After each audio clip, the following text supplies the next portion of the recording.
আমি আলহাজ মোহাম্মদ আনারুল ভান্ডারী, পিতা মৃত্যু মালিকুল্লাহ, খান পারগনা নদীর ধার, থানা বোহালিয়া, মহানগর, রাজশাহী।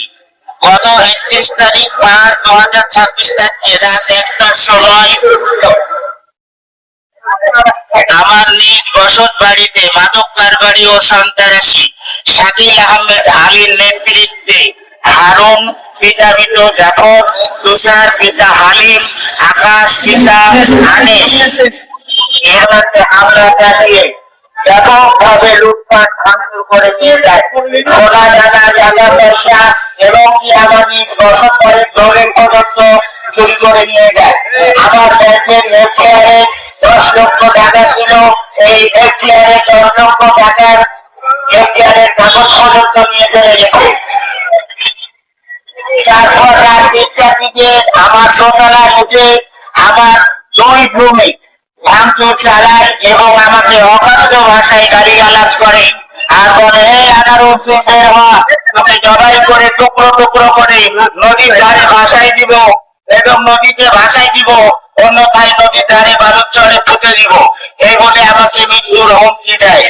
আমি চিৎকার করাই যে এলাকার আশেপাশের ব্যক্তিগণ এবং লোকের সহকারে আমাকে উদ্ধার করেন।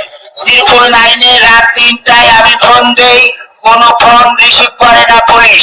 আমি আত্মরক্ষাতে চিল্লাচিল্লিতে গ্রামবাসী এসে এই সন্ত্রাসীদের হাত থেকে আমাকে বাঁচায়।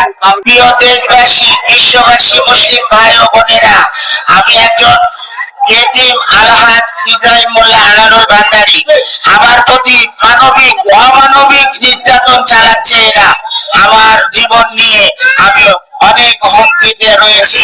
এই মামলাতে এই আসামিরা কিভাবে জামিন পেয়ে আবার কোর্টে ভিডিও ছাড়ে যে আমরা দেখে নিতে পারি, আমাদের একত্র হতে পারি। এলাকার কাছে আমার বিনীতভাবে অনুরোধ, আমাকে দয়া করে, আমি এতিম, আমাকে আপনারা সাহায্য করবেন, আমার জন্য এগিয়ে আসবেন।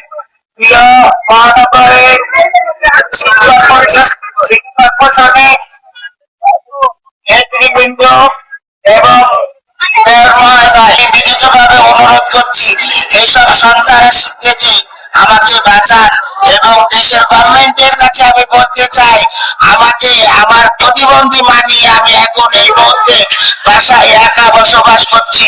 আমার ভাইদেরকে কাটছে, মারছে, মেরে ফেলবে, আমাকে মেরে ফেলার হুমকি দিচ্ছে। আজ আমার ভাইরা বাড়ি ছাড়া, আমি আমার প্রতিবন্ধী মা লইয়া আমি একাই ওখানে বসবাস করছি। একমাত্র আল্লাহ ছাড়া আমার কেউ সহযোগিতা করা ওখানে কেউ নেই। আমার দেশবাসী, আমাকে দেখুন, আমাকে সহযোগিতা করুন।